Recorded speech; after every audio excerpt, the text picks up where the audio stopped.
Guys आप देख रहे हैं हमारे यूट्यूब चैनल। अगर आप चैनल पर नए हैं तो वीडियो लाइक या सब्सक्राइब और नोटिफिकेशन पर करना ना भूलें ताकि हमारी जो वीडियो अपलोड है आपसे मिस ना हो।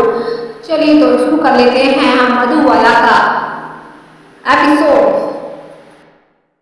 एपिसोड की स्टार्टिंग में दिखाया जाता है मधुबाला और आरके को, जो कि आरके मधुबाला से शादी कर रहे होते हैं जबरदस्ती और हवन कुंड में शराब डाल रहे होते हैं। सभी लोग हैरान और परेशान हो जाते हैं, ये किस तरह की शादी कर रहे हैं आरके जी। और सभी लोग देख रहे होते हैं मगर कुछ कह नहीं पाते। वहीं आरके जी अपनी हरकतों से बात नहीं आते और शादी को बिल्कुल ही बुरी तरीके से करते हैं और फिर उसमें शराब डालकर फिर उसमें आग जला देते हैं। जी आरके जी माचिस उठाते हैं और दिल्ली को जलाते हैं और फिर हवन कुंड में फेंक देते हैं दिल्ली को। और बहुत ही खुश हो रहे होते हैं, उन्होंने मधुबाला को हरा दिया और अपनी जीत पूरी कर ली शादी करके मधुबाला से और अपना बदला ले लिया थप्पड़ मारने का। और वहीं पर अग्निकुंड में अब माचिस की तिली फेंक देते हैं, वहीं पर आग जलने लगती है और आग बहुत ही तेजी से बढ़ रही होती है। वहीं मधुबाला और ऋषभ की शादी हो रही होती है, दोनों मंडप के पास में बैठे होते हैं। मधु बहुत ही सोच में होती है क्योंकि ऋषभ जबरदस्ती शादी कर रहा होता है मधु से।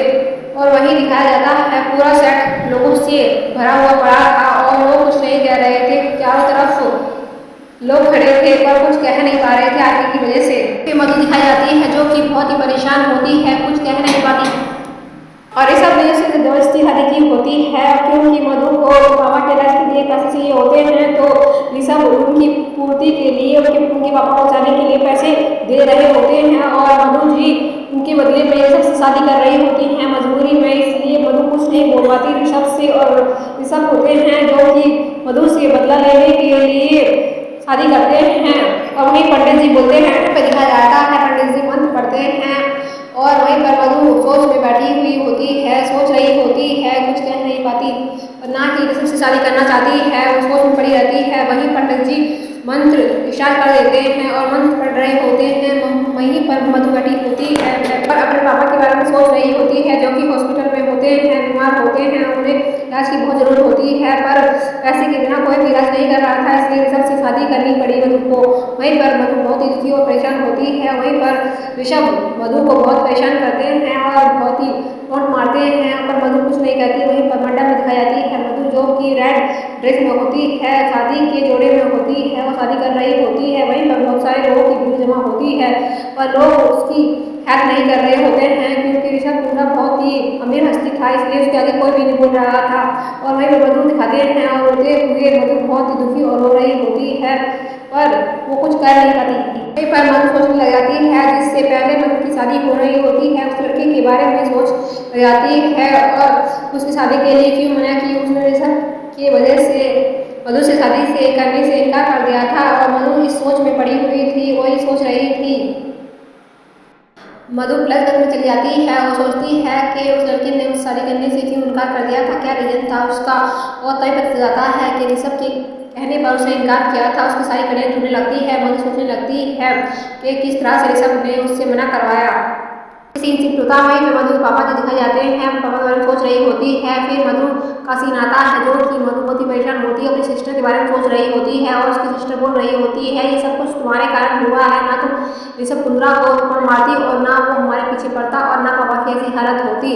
और ये सब सोच रही होती है मंडप पर बैठी बैठी मधु। मधु की बड़ी सिस्टर उसे बहुत कुछ सुना देती है।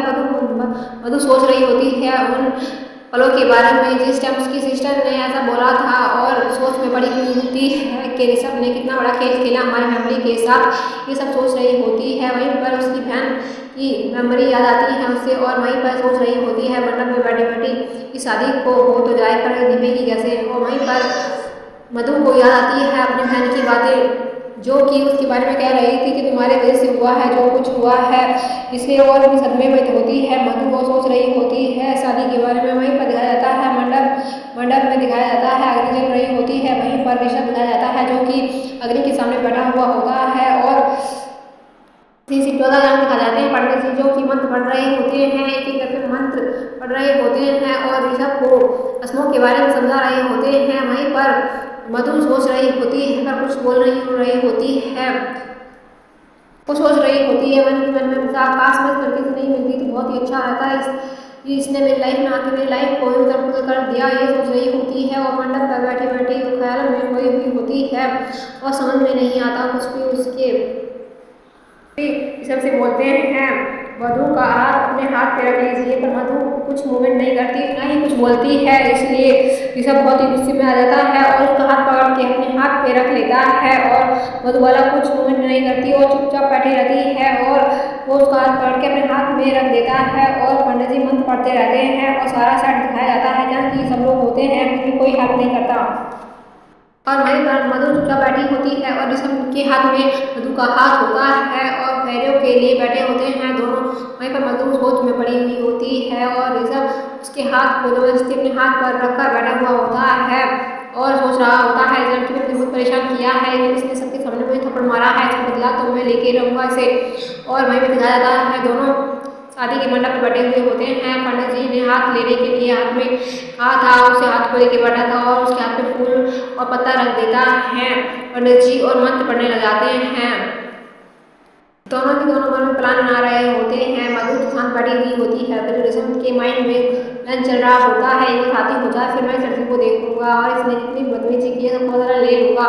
और वहीं पर दिखाया जाता है वहीं पूजा समाप्त तो होती नहीं है, स्टार्टिंग ही होती है और पंडित जी कहते हैं दोनों के दोनों हाथ जोड़ के बैठ जाओ हवन के सामने और दोनों बैठे होते हैं। मधुआ सोच रही होती है, ऋषभ हाथ जोड़ कर बैठ जाता है मंडप में और पूजा कर रहा होता है और सारी पूजा करते करते सोच रहा होता है कैसे मैं इस प्लान को अंजाम दूंगा। और वहीं पर मधु सोच रही होती है अपनी फैमिली के बारे में और सोच में पड़ी हुई होती है और किसी को भी पता नहीं होता शादी का, अगर शादी हो रही है और किसी को भी कुछ नहीं है भनक कि ऋषभ के साथ मधु की शादी हो रही होती है। यहीं पर दिखाया जाता है पंडित जी हाथ जोड़ने के लिए कहते हैं, मधु से मधु जोड़ती नहीं है तो बस ऋषभ जबरदस्ती मधु का हाथ पकड़ के हाथ जुड़वाता है और मधु को पूजा में तैयारी के हाथ बैठा देता है और वहीं पंडित जी मंत्र पढ़ना शुरू कर देते हैं। वहीं मंत्र हो रहे होते हैं और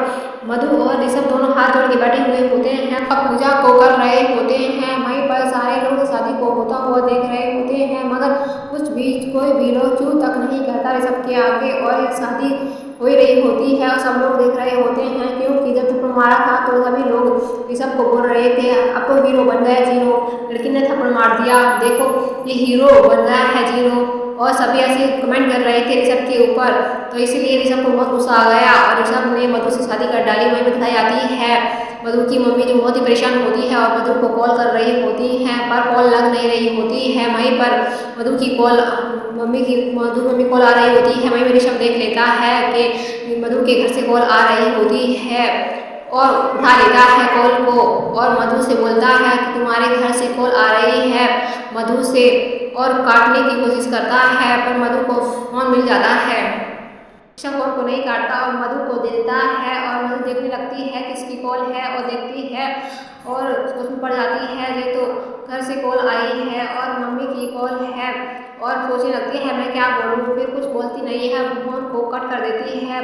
घर से नंबर आया है इसमें नाम लिखा हुआ था उसकी मम्मी का, इसलिए नंबर देख के वो फिर फ़ोन को बंद कर देती है और कॉल को उठाती नहीं है। वहीं पे दिखाया जाता है मधु सोच में पड़ी होती है और फ़ोन को हाथ में लिए हुए सोच रही होती है बात करूँ या काट दूँ, अगर बात करूँगी तो बताना पड़ेगा मैं कहाँ हूँ, इसलिए बढ़ती नहीं है। वहीं मंडप में बैठा बैठा ड्रिंक कर रहा था और बोतल से दारू पी रहा था। वहीं पर पंडित जी मंत्र पढ़ रहे थे पर पंडित जी की हिम्मत नहीं हो पा रही थी ऋषभ को मना कर सके कि मंडप में दारू नहीं पीते, शराब नहीं पीते ये सब। और मधु फोन को लेके बैठी हुई होती है और उसकी मम्मी की लगातार कॉल आती रहती है पर वो रिसीव नहीं करती और सोच में पड़ी रहती है और आंखों में उसके आंसू होते हैं और उसकी मम्मी दोबारा कॉल करती है पर मधु नहीं उठाती कॉल को। और वहीं पर दिखाया जाता है ऋषभ बहुत ही खुश हो रहा होता है मन ही मन क्योंकि वो बदला लेने का समय आ गया था ऋषभ का। ऋषभ ने शादी कर ली थी और सभी लोग खड़े होते हैं और शादी को देख रहे होते हैं और बहुत ही दुखी होते हैं और मधु बेचारी बैठी हुई होती है। तभी मधु कुछ नहीं कहती और सोच में बड़ी होती है कि ख्यालों में डूबी होती है, खुद भी पता नहीं होता वो सिर सी बैठी हुई होती है, उसकी आंखों में आंसू होते हैं और पंडित जी कहते हैं पैरों के लिए खड़े हो जाओ तो मधु के सुनाई कुछ नहीं देता और ना वो सुनती है और सब से बोलते हैं आप फेरे के लिए खड़े हो जाइए और मंत्र पढ़ने जाता है पंडित जी और वहीं पर सब खड़ा हो जाते हैं।